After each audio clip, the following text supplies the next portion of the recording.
Alright, I know this is a little late. I was working, but I did know basically everything that happened.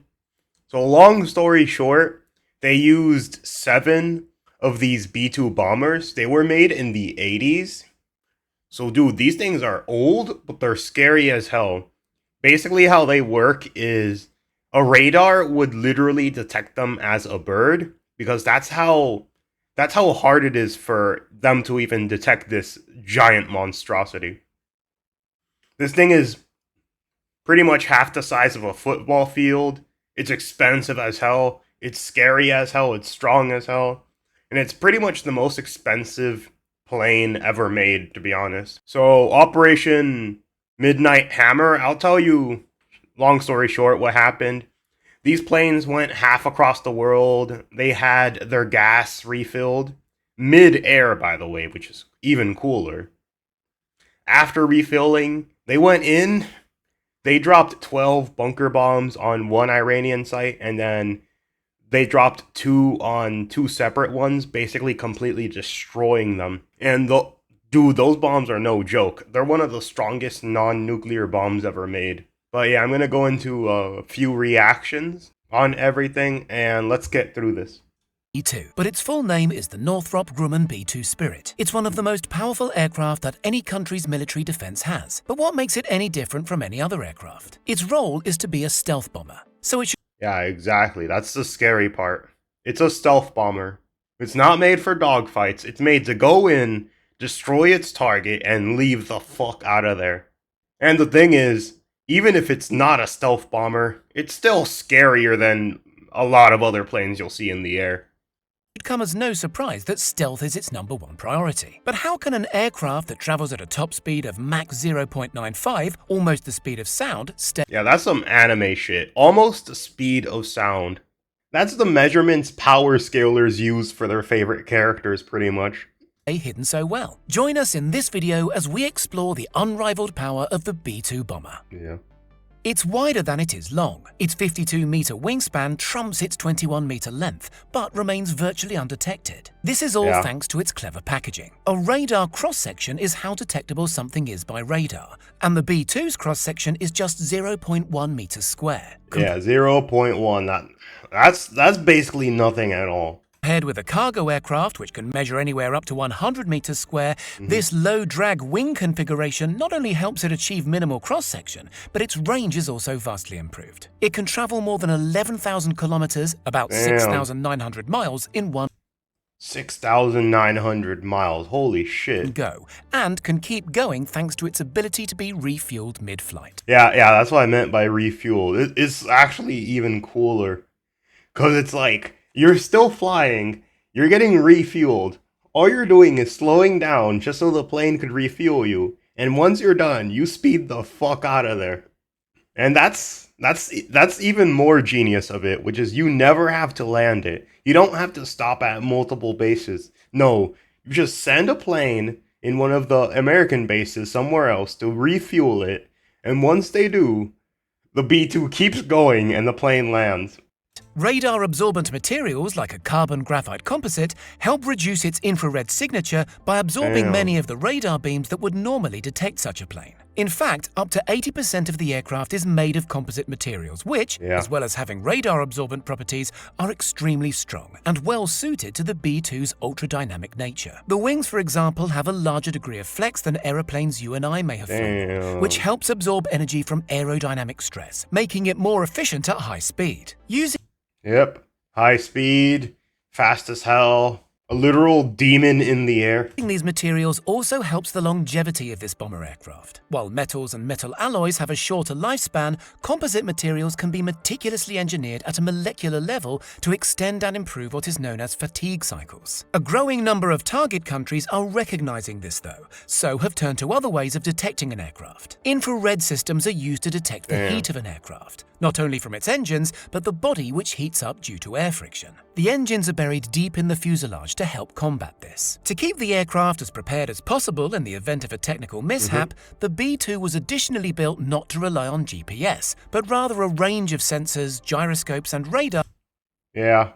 If I remember, this thing had 8 separate screens that the pilot would not only have to like move in the air, know where they're going, but look at 8 different sensors at once while they're flying it with only one other person in the plane. To help pilots recognize where they were based on landmarks. A GPS antenna would also make it more susceptible to being picked up by enemies. Hundreds of thousands of dollars were later driven into developing a new type of GPS, known as M-code, which are more reliable, responsive, and destined only for use by the military. This represents a significant milestone in navigation technology. It may be a powerful aircraft, but it doesn't just need to be stealthy. Its primary purpose is to carry and fire ammunition in target countries. With a width that is half the length of a football field, you may think it can carry a lot. Double this and add some more. That's how much the B-2 can store. 2 internal bays have an official... Yeah, look at that shit. That's huge. So this thing, it can carry such a ridiculous amount of equipment in it that you actually wonder how it does it. But it has so many bombs. Bombs with GPS tracking, bombs that move their tail fins in order to correctly shoot themselves at the target.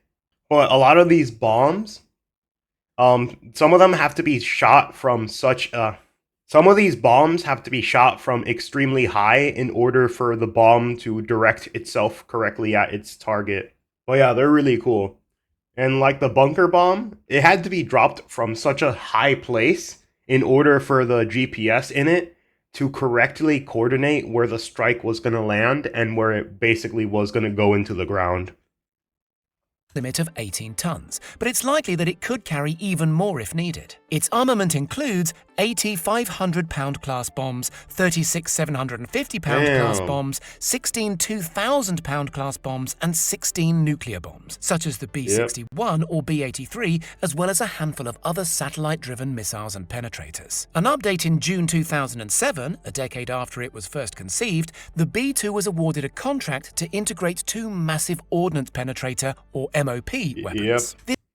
That is basically one of the bombs. This GPS-guided weapon carries 5,300 pounds of explosive material and is designed to target even the most protected enemy compounds. Its manufacturers say that this is the most survivable aircraft in the world and combines 3 things that no other rival could: long range, stealth, and the ability to carry an extraordinarily heavy payload. All of this comes at a cost, though. Each supposedly it's gonna be like, I think $1.4 billion. game-changing aircraft cost $737 million in 1997. That's about $1.2 billion adjusted for today's close costs. enough. This is affordable, though, compared to the cost incurred to develop the B-2, including testing and deployment. The figure is placed at $2.13 billion per aircraft for this, around $3.5 billion in today's money. Initially, 132 examples were commissioned, but this was later dropped to 75. After the Soviet Union had dissolved in the 1990s, only 20 were acquired, as set out under the George H.W. Bush administration. Although a final 21st aircraft was given the go-ahead to be converted from a prototype. All 21 examples are still in operation, and the US plans to keep them until 2032. Yeah. So think about this. These things technically were made so long ago that you'd think other countries would have been able to detect them by now. But literally that whole operation Trump did, nobody knew about it until after the attacks happened. Then everybody was talking about it. Nobody knew the operation happened. Iran didn't know. Israel probably was the only people who knew, only because they were coordinating with the US. But outside of that, no one else knew it was happening. The US citizens didn't know. Congress didn't know. There's not even one person on the planet who knew outside of those few people who went on the mission and Trump. Retiring them at an age of over 30 years old. Some of the cost went into acquiring an old Ford plant in Pico Rivera, California, which had to be rebuilt to be able to house the aircraft's extensive wingspan. The early stages of the program were kept so undercover that the staff would often be required to work out of uniform to avoid suspicion, and would even be subject to routine polygraph or lie detector tests. Oh yeah, they're doing like billions of tests on them just to make sure no information slips. Because this is supposed to be an extremely classified plane, and it's to the point where not one thing can be said about the plane to the public of what they're doing, because they really don't want they really don't want any information coming out. This is basically one of the military's Much greatest of the company's weapons. procurement would be placed through front companies so that the assembly of the B-2 Yep. would be kept secret. Purchasing them is one thing. Keeping on top of the world's most impressive stealth bomber is another. It's estimated that each hour of flight requires 119 hours in maintenance. That's twice what it's 119. That's close to a week of maintenance. Holy crap. Because, like, airplanes, after they're used, I think they have to go through, 2 hours of maintenance. Or was it 10 hours? It was something like that. But this thing, they check every little thing after one flight. Oh, damn, that's crazy. But yeah, just due to air safety laws and shit, they have to do that, because it's scary. Because, like, cars crash all the time, but everyone's scared of a plane crash, even though car crashes happen far more often. Like, the last time we had a plane crash was a few months ago. And before that happened, it was pretty much during the Obama administration we really had a plane crash like that.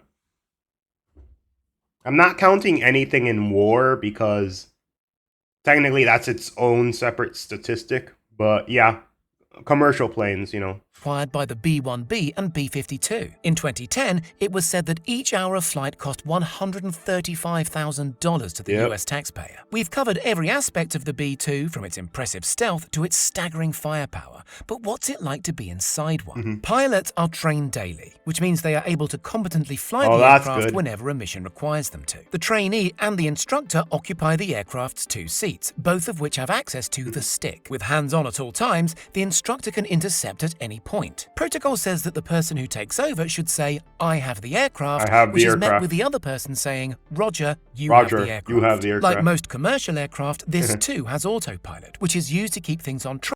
Oh yeah, autopilot. Pretty much every plane has autopilot at this point. Like its altitude. Space inside is limited to the 2 seats and a narrow passage behind them, which provides just enough space for a blow-up mattress. There is no bedroom or Oh, yeah. fridge. The duo are expected to carry non-perishable food items. Oh yeah, it makes sense. Basically, all the storage is for bombs and all radar stuff. The people inside of it really don't have much of anything. There's basically no comfort or any of that shit. But yeah, that's what they do. And despite the ultra-high-tech cockpit, the toilet is, less so, to put it politely. Yep. It comprises a stainless... Look at that. Oh, that's... Oh, bro. Oh, just think about it. You're just flying the plane. Next thing you know, you hear shit noises. There's no curtain or anything. You just gotta listen to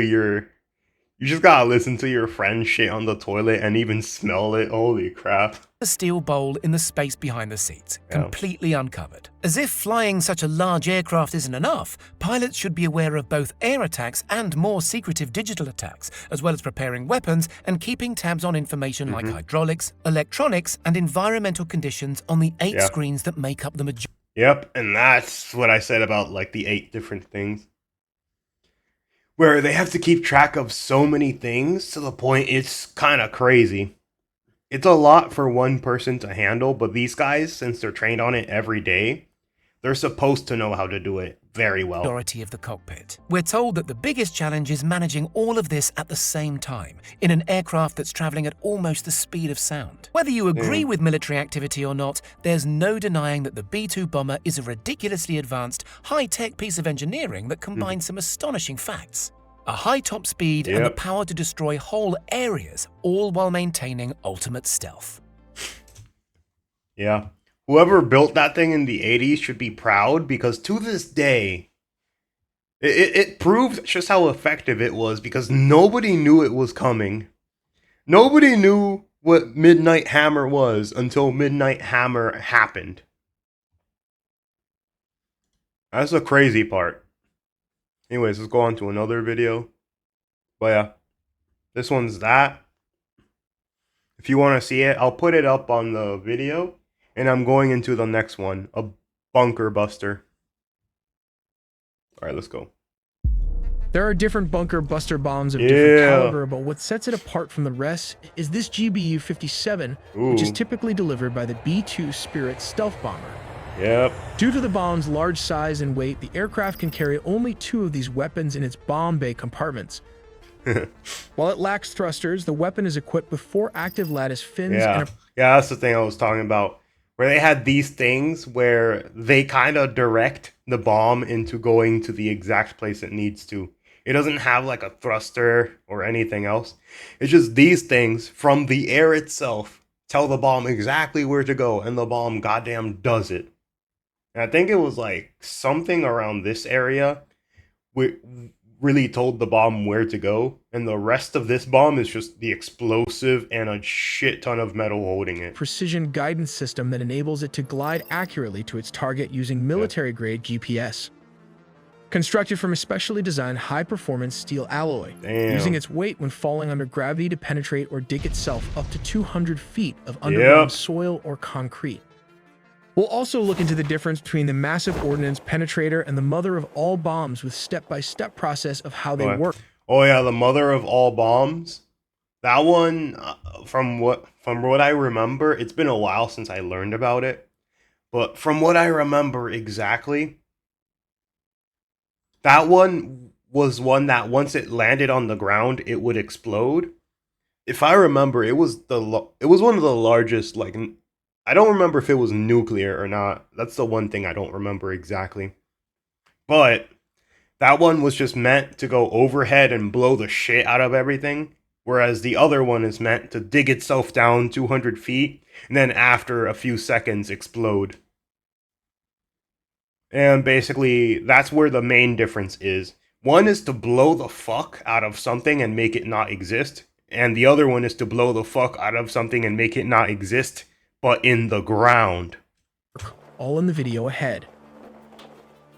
To give you an idea of the varying levels of penetration capability among different bunker buster bombs, let's Damn. compare a few examples. First, we have the BLU-109, also pronounced Blue. It is a 2,000-pound or bomb developed Blue. in the 1970s. Ironic that it's called blue, but there's no blue on it. This weapon is capable of penetrating Good. approximately 1.8 meters or about 5 feet of Good reinforced enough. concrete. Next, we move on to the GBU-28, which is equipped with a laser-guided system at its front. This bomb can penetrate to a depth of nearly Yeah. 6 meters, equivalent to roughly 20 feet. To be honest, those may not seem extremely impressive compared to the biggest one, but like these ones definitely have their uses. And that's just a small underground place they can basically bury into and destroy. Maybe make a little entrance in it. But yeah, these are still going to be useful, even though they may not seem as impressive as the other one. They probably have their own missions where these ones came in clutch. Plus, they're easier to make. So overall, it's a lot better shooting out 100 of these rather than 100 of the bunker bomb. Which is as tall as a 2-story building. However, neither Now of the these other compares to one. the massive capabilities of the Here's a big GBU-57, boy. also known as the Massive Ordnance Penetrator. Yeah. It can penetrate over 60 meters into the ground, around 200 feet. Yeah, To put that shit into crazy. perspective, this depth is comparable to the height of a 20-story building, Yeah, 20-story building. Holy shit. And during the operation, where they shot 12 of these, from what I know, sometimes it would be like they would shoot one just to explode, and then they would shoot a second one in that same hole just to go even deeper and then explode as well. So it's even cooler because they have 2 of them prepared for that specific purpose. depending on the floor heights. These examples demonstrate the significant advancements and differences in penetration levels among these specialized weapons. Let's put an average human here against this weapon, which is 20.5 feet long, giving it a Damn. streamlined aerodynamic shape that is crucial for stability and precision. With a diameter of 31.5 inches and weighing an incredible 30,000 pounds, translating to approximately 14,000 Damn. kilograms, it utilizes its massive weight to generate the kinetic energy required for deep penetration.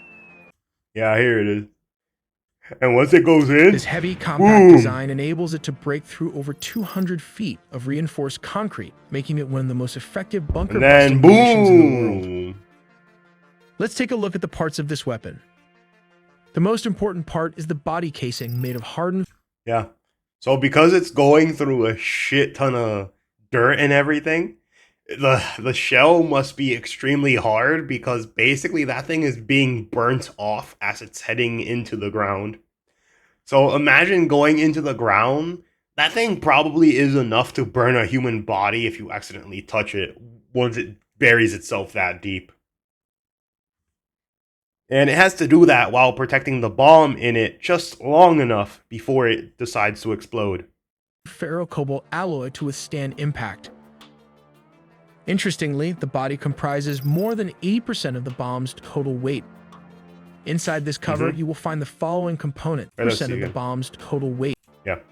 Interestingly, the body comprises more than 80%. Yeah, that makes sense. So basically, all this metal is just to protect this bomb. To be honest, this bomb is still ridiculously big, but this casing is what makes the bomb get to the location they want it to before it blows the fuck up. Of the bomb's total weight. Inside this cover, you will find the following components.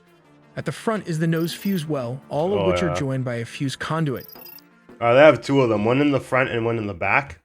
Let me try to remember. If I remember, this one's the one that explodes it. This one, I don't remember. I think it's supposed to hit, but it's supposed to whatchamacallit. It's supposed to hit, but this one's supposed to blow it up because it's supposed to get a certain amount of feet before this bomb blows it the fuck up. Sandwiched within this rod is the explosive-filled 5,000-pound warhead, which translates to approximately 2,267 kilograms. This conduit then connects to a tail fuse, which, interestingly, is the main detonator and is crucial for delayed action. Moving to the back, nestled inside the tail, we discover the intricacies of its guidance system. Here, the inertial guidance kit collaborates seamlessly with the military-grade global positioning unit. Yeah, and there it is. Like, you drop it, and then afterward, it'll put itself in the correct position in order to destroy whatever target you marked. It has GPS and everything built in it.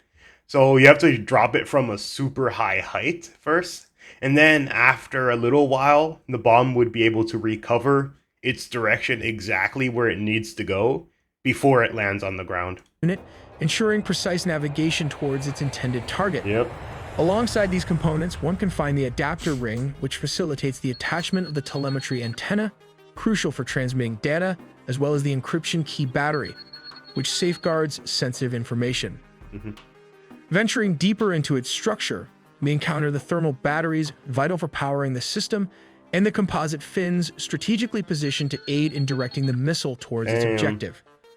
These fins, meticulously controlled by internal gears, maneuver with precision, responding to commands to adjust the trajectory accurately. And there it is. Let's take a look at the smaller bunker buster and how it works. It has a laser sensor at the front, and just behind that are adjustable fins. In the midsection, there is a warhead that weighs approximately 650 pounds containing tritonal explosive. This is a mixture of 80% TNT and... To give you guys an example, you cannot carry this. 20% just in case there's powder. one dude who thought he could. Finally, we have the retractable fins at the rear. To give you a better sense of its size, comparing it to a person can be helpful. The casing has a length of approximately 19 feet long, which translates to around 5 Like, I'd say 3 people could probably carry this. meters. This section is made of an artillery barrel, which is very strong, and has a diameter of 14.5 inches, which translates to around 37 centimeters, making it relatively narrow. They intentionally made the smaller cross-sectional area. This means the bomb displaces less material, whether earth or concrete, as it penetrates layers of reinforced bunkers or building. The smaller cross-section allows it to enter deep into buildings, potentially avoiding steel and concrete. Let's move back to the MOP and its cost factor. The development cost of the GBU-57 is estimated to be between $400 and $500 million. Damn. That's a whole ass expensive car and a missile. And I completely agree with it. With its production price per unit around $3.5 million. Meanwhile, the GBU-28, a 4,000-pound bomb, costs approximately $100,000 to $150,000 per unit. while the per unit cost of the BLU-109 is approximately $25,000 to $84,000 for each JDAM kit. Oh, that's not that bad. Oh, I forgot to say, the reason the US did the bombs instead of Israel was because Israel has their own version of this, but theirs is not as strong as the US, nor as crazy. So think about it kind of like you're fighting a boss in a boss fight. That's the US version, and then once you finally unlock that boss to play him in the game, you get like a shitty, crappy, nerfed version of them, and that's Israel's version of the bomb. Let's take a look at how this works. Step 1. The bomb deployment platform. As previously mentioned, a B-2 stealth bomber flies at a very high altitude.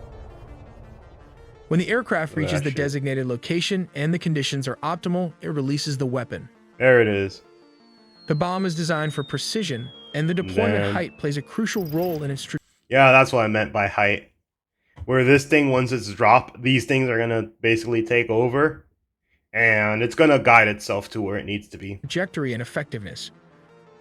Then step 2 comes the targeting precision. Yep.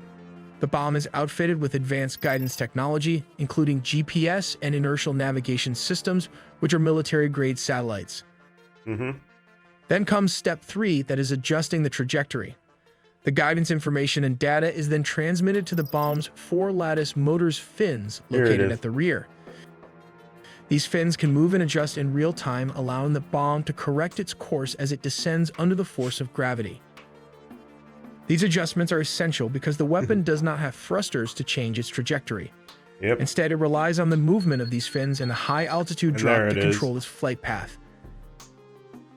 This is why the bomb must be deployed from a very high altitude so it has enough time and distance to adjust its trajectory accurately. Yep. And once it does, boom, right on target. That's also another reason why they probably didn't even notice, is because those things were flying so ridiculously high, they wouldn't have even seen them in the air. Here comes the most difficult part, that is step 4, impact and penetration. The bomb, known as the Massive Ordnance Penetrator, weighs approximately 30,000 pounds, which is around 14,000 kilograms. When it reaches its target, it strikes with immense force, designed to penetrate deep into hardened structures, such as bunkers. Yeah, that's I would love to show another video if I find it. It's one where there was a lady in Iran in the news. She was just talking, and then they actually felt the bomb going into the ground. And then they even felt like the mini earthquake it created as well. So then the lady got scared, and dude, they ran out of that building. The energy upon impact allows the bomb to bury itself over 200 feet into reinforced concrete, ensuring it delivers its payload precisely where it is intended for maximum effect. Finally, step 5 involves the tricky part of arming the weapon. Almost forgot. There's also a secondary thing, which is because of the mini earthquake it makes, what if there's a mountain or something there, it could also just shake the ground just enough for whatever cave was built in there to just collapse and destroy itself as well. There's also that. It was installed with 2 SDB fuses. Double fuses are required as a backup. The first is for G-sensing, and the second is the time delay fuse. Why the redesign was necessary, it was to ensure that the bomb could strike facilities buried beneath significant layers of hardened material. For this reason, the fuses are placed at the rear of the bomb to prevent them from being damaged. Once the time delay or the G-sensing fuse reaches its destination, it can blow, creating a mini earthquake that can bury bunkers and 20-story buildings inside them. Many people often confuse the Massive Ordnance Penetrator MOP with the mother of all bombs, MOAB, which stands for Massive Ordnance Air Blast. The mother of all bombs weighs approximately 21,600 pounds and is designed to detonate above the ground, creating a massive shockwave and blast radius. However, unlike the MOP, it does not have penetration capabilities. This MOP is capable of digging up to 200 feet underground before exploding. While the Massive Ordnance Penetrator can be deployed from bombers such as the B-2 Spirit aircraft. But this is not the case with the mother of all bombs. Oh yeah, the mother of all bombs. Yeah, it has to be. I think it had to be carried down by a metal thing, and then after it falls, there's a parachute, and then after the parachute deploys, the bomb slides off the little platform and goes down. So large that it must be delivered via a C-130 aircraft using a pallet system. Once deployed, the bomb is dragged by a parachute and falls under gravity, There it is. Yeah. guided by an inertial navigation system and military-grade GPS. And boom. On April 13, the U.S. dropped one of its largest non-nuclear bombs on a tunnel complex in eastern Afghanistan. When it detonated, the blast... Yeah. And the difference between that is you'll be able to see this guy here. The only difference is you won't be able to shoot him down because he's probably going to have a shit ton of allies with him protecting him. That's the biggest difference. Like, this guy may be slow, but you're going to have to be worried about, like, the 30 or 40 jets that are going to be protecting this thing more than the plane itself. Sucked all the oxygen out of the caves. And boom. We make original videos from scratch, so please do subscribe and... I like that. Alright, here it is. Here's the final one.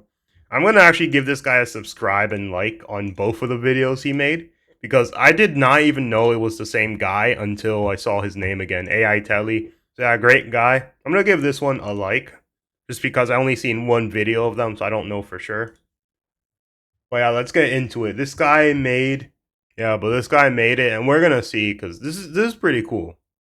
And June 23, basically the time Trump did it, and this guy already knows how this thing works, as seen by this being made, October 2024. So this guy is already well adjusted with what this monstrosity of nature is. So here we go. Spirit is a masterclass in the art of war. Yep. The U.S. sent two groups of B-2 Spirit in opposite directions. One is a decoy that flew toward U.S. outposts. I did not know that. I did not know that part. So they sent a literal decoy. That's so cool. In the Indian Ocean. While the main strike package appeared to head east toward Iran. All of this... So that's even funnier, because that means the plan was simple. It just sent a small decoy, and then the other guys bombed the shit out of them. To strike the heavily fortified Fordo nuclear enrichment bunker. Yep. This facility is buried deep beneath a thick layer of rock, with its main chamber located approximately 200 meters from the tunnel entrance. The surrounding terrain begins with a gentle slope but becomes steep about 160 meters from the ridge, offering strong natural protection from aerial attacks. Yep. Just before the B-2s reached their target, a U.S. nuclear submarine launched a dozen cruise missiles aimed at various nuclear sites in Isfahan. Here's the catch. Reports say hundreds of trucks moved uranium... Damn, so they shot near... Dude, they're using so many diversionary tactics, so that means that these bombs were being fired off. The people in Iran were scared to shit, did not know what was happening at all. Centrifuges away from the nuclear enrichment plant just days before the bunker buster bomb strikes. We'll also look at the B-2 Spirit secret stealth technology, more details all in the video ahead. The US B-2 Spirit bombers strike on Iran's nuclear facilities, codenamed Operation Midnight Hammer. Yep. In the early hours of June 21st, 2025, a large formation of B-2 bombers lifted off from Whiteman Air Force Base in Missouri under tight secrecy. What followed was a complex play of deception and thus the art of war. Immediately after takeoff, the strike package split into two separate groups. Yeah, two groups. One group, serving as a decoy, flew westward over the Pacific, heading toward well-known U.S. outposts like Anderson Air Force Base. Okay, that makes sense. So once those people see it, they'll report it and be like, "Oh yeah, this B2 is flying here." Damn, this was actually a pretty good plan. I didn't know too much of the inside operation of it, but this guy is doing such a great explanation of it. In Guam or possibly Diego Garcia in the Indian Ocean. Meanwhile, the main attack group, consisting of 7 B-2 bombers armed with massive ordnance penetrator MOP bunker-busting bombs, flew eastward toward Iran. This move was designed to confuse the global flight trackers, news outlets, and even Iranian intelligence, drawing attention away from the real strike. Their mission, to strike Iran's most fortified nuclear sites at Fordo, Natanz, and Isfahan. The main force embarked on a grueling 18-hour mission, part of a nearly 37-hour round-trip journey spanning thousands of miles. God damn. Yeah, that's crazy.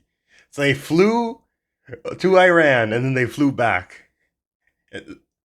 The craziest part about this was everyone knew about the attack after it happened, but that means these guys were flying back during the process of the attack finishing. And then news everywhere went like, oh shit, US bombed Iran. To keep them airborne, the operation relied on a series of precisely timed There it mid-air is. refueling by KC-135 Stratotankers. These refueling missions conducted in international airspace were critical to the success of the operation. Yeah, critical because it's better to not have these things land and risk the operation. And that's what I meant about how actually cool this shit is. So he refueled him in air so he could stay in air, and then these guys could continue going on the mission like nothing happened. Because if people see this plane go up and down, you know, they might not be too worried about it, but if they see this thing moving, then they're going to be scared to shit because they know something bad is going to happen. Because all this guy is a support, and they don't know what it is for until later. Just a small comparison, this aircraft fuel reserve can fill up 2,000 SUV truck. Yeah. All this considering it can carry 20,000 gallons or 75,000 Damn. liters of fuel. Moving further back, there is another section of the fuel tank. These fuel Damn. tanks were specifically designed to penetrate deep into Russian territory, about 6,900 miles, which is around 11,000 kilometers. Furthermore, to contrast Bro, of course they made it for Russia. Of course it was specifically made to go to Russia. I 100% believe that. There is no denying that. will double that distance deep into enemy lines while avoiding radar detection, Ooh. thanks to this rotary air refueling system that extends all Damn. the way out, as shown here. This maximizes its range to 12,000 miles with the Boeing KC-135 Stratotanker and allows it to remain airborne for Damn. 44 hours. That is almost 2 days in the air, which is a remarkable engineering feat. Yeah, that is a crazy feat. Because once this guy is like, okay, you're ready, this guy goes like, oh, thanks. And then he just bombs the shit out of the place. The bombers cross into the Middle East via routes over Lebanon, Syria, and Iraq, though it remains unclear whether these nations have been notified. As the B-2s Yeah. approach Iranian airspace, I mean, there is a small chance they were. Because I heard something about Iraq working with the U.S. I can't tell you exactly what it was because I don't fully remember what they said. But the U.S. and Iraq, they did something together. the mission entered its most critical phase. U.S. forces Ooh. unleashed a range of electronic warfare tactics and decoys. Fast-moving aircraft and jamming systems were deployed ahead of the bombers. Ooh, oh, that's even better. Jammers and shit. Damn. So they got everything packed. They thought of every little thing. Damn. Designed to confuse and blind Iranian radar and missile defenses. At the same time, U.S. fighter jets and surveillance aircraft conducted sweeps to detect any potential threats, whether from the air or from surface-to-air missile batteries. Thanks to their stealth capabilities and carefully coordinated flight profiles, the B-2s went unnoticed. Yep. This is the Fordo nuclear facility, one of the most heavily fortified and deeply buried sites in Iran's nuclear program. But what exactly makes it so difficult to destroy? Fordo is protected by a complex network of defenses, including 6 tunnel entrances leading into its underground uranium enrichment facility. The most critical parts of the site, specifically the enrichment infrastructure, are buried deep inside a tunnel approximately 200 meters long, carved directly into the side of a mountain. The main enrichment chamber is believed to sit directly beneath the mountain ridgeline, hidden under a massive layer of rock. From the tunnel entrance to the chamber, the distance spans roughly 200 meters. The terrain itself adds another layer of defense. It starts off with a gentle slope near the tunnel entrances, but becomes significantly steeper about 160 meters from the ridge, providing natural protection from overhead strikes. And here's where it becomes even more Which gives even more reason to use those bombs. Because it basically made it impossible to even get there. challenging. If the enrichment chamber sits at the same elevation as the tunnel entrances, it's shielded by approximately 40 meters of solid rock when approached from narrow vertical angles, around 25 degrees. A bomb dropped directly from above or even at a 40-degree off-axis angle as would be typical for a high-altitude strike from a subsonic B-2 bomber, would need to break through up to 40 meters of dense mountain rock to reach its target.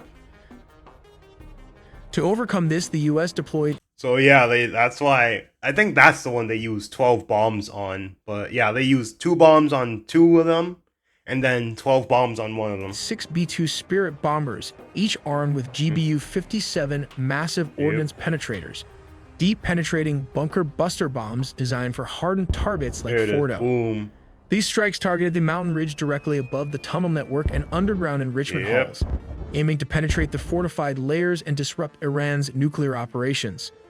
The B-2s also targeted at least 6 of the known tunnel entrances leading into the facility. So they destroyed all the entrances? Strike satellite imagery, and along with assessments from weapons there. experts, Damn. confirmed that at least 3 of the 4 main entrances sustained significant damage.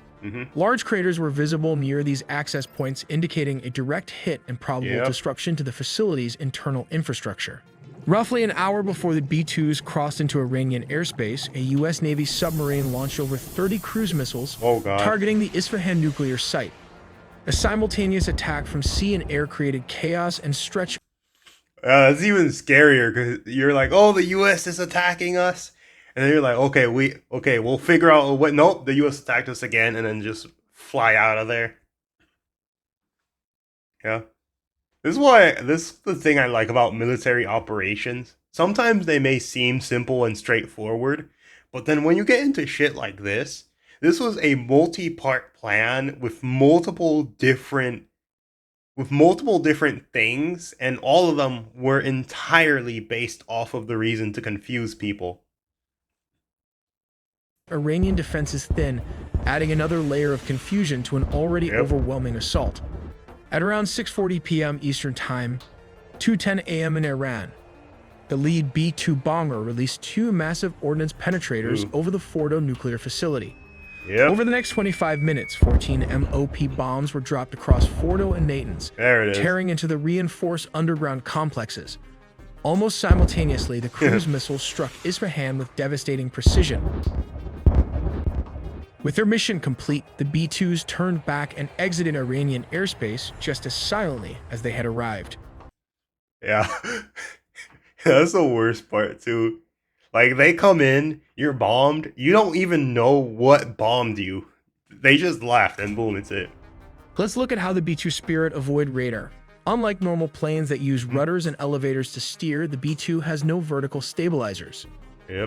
This is because any vertical structure would reflect radar waves, which is why they had to design it without vertical stabilizer or rudder at the rear.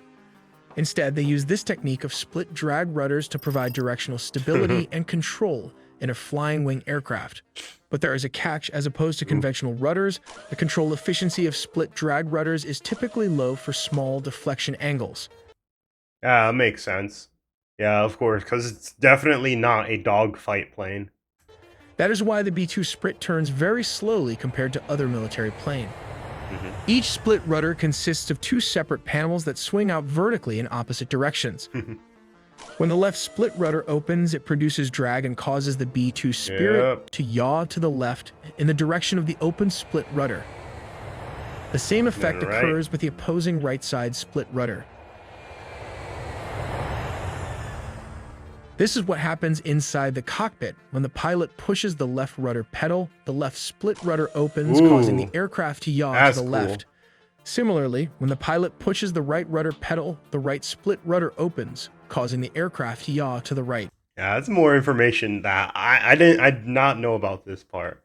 That's kind of cool. It's slow turning specifically because of radar. It's kind of cool because the plane is basically limiting itself in order to be the ultimate stealth freak of nature. The B-2 Spirit composite can be divided into several parts. Here, we find that all the edges are made of fiberglass epoxy to reflect radar, while the largest part of the wing is primarily made of graphite epoxy.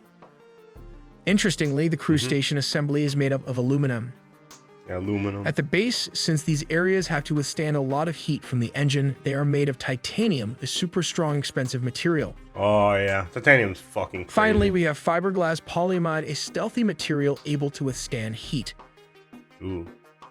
This is what it looks like with all the labeling and segments assigned to it to give you a better picture. Let's take a look at the $1 billion radar paint technology, which is still classified, but here's what we know from aviation experts. It involves the use of radar-absorbing material, also called RAM. RAM is a polymer-based material applied to the surface of stealth military aircraft, like the F-22 Raptor and F-35 Lightning II. Moving to the belly of the... Damn, so it's just kind of... Damn, that's cool. It's kind of like glass, where it just kind of bounces off radar blast and then just lets it go beast through, in opening the bomb bay door is this weapon adapter suspension, Here it is. which makes this bomber formidable. While the B-2 Spirit might look small, it can fit around 80 numbers of Mark 82 bombs weighing 500 pounds. Yes, all these 80 weapons can fit inside this weapon adapter, totaling around 40,000 pounds, which is approximately 18,000. Yeah, that's even scarier, because this guy has a ton of firepower no matter how you look at it. This guy can bomb an entire country with everything they have and just leave. Kilograms of free-fall gravity weapon system. Depending on the mission, the B-2 Spirit can switch to this rotary weapon system, enabling it to carry around 16 numbers of AGM-158 missiles, which can cost around $1.5 million each.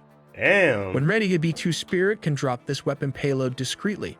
The AGM missiles unfold their wings to fly towards the target, traveling up to 230 miles, which is around 370 kilometers.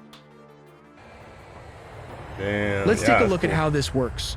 Step 1. The bomb deployment platform. As previously mentioned, a B-2 stealth bomber flies at a very high altitude. When the Yeah, high altitude, because no one wants to see it, but damn. I actually love this video. This video has given me so much background and insight into what these things are.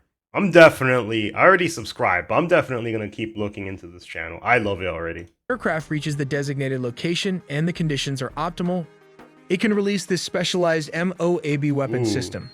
The bomb is designed for precision, and the deployment height plays a crucial role in its trajectory and effectiveness. Yeah. Then step 2 comes the targeting precision. The bomb is outfitted with advanced guidance technology, including GPS and inertial navigation systems, which are military-grade satellites. Then comes step 3, that is adjusting the trajectory. The guidance information and data is then transmitted to the bomb. Yeah, he already said this, but these little wings move it towards the area it's supposed to go. And then it goes in the ground detonating. It's super cool. 4 lattice motors fins located at the rear. These fins can move and adjust in real time, allowing the bomb to correct its course as it descends under the force of gravity. Yep. These adjustments are essential because the weapon does not have thrusters to change its trajectory. Instead, it relies on the movement of these fins and a high-altitude drop to control its flight path. Yep, and then boom! This is why the bomb must be deployed from a very high altitude so it has enough time and distance to adjust its trajectory accurately. Yeah. Here comes the most difficult part, that is step 4, impact and penetration. Penetration. The bomb, known as the Massive Ordnance Penetrator, weighs approximately 30,000 pounds, which is around 14,000 kilograms. I just realized this part might be exactly the same as this other video, but it makes sense. Because why make something new if you have another video basically doing the same thing for you? A genius trick used by this guy, and a lot of YouTubers do it. When it reaches its target, it strikes with immense force, designed to penetrate deep Then into hardened boom. structures, such as bunkers.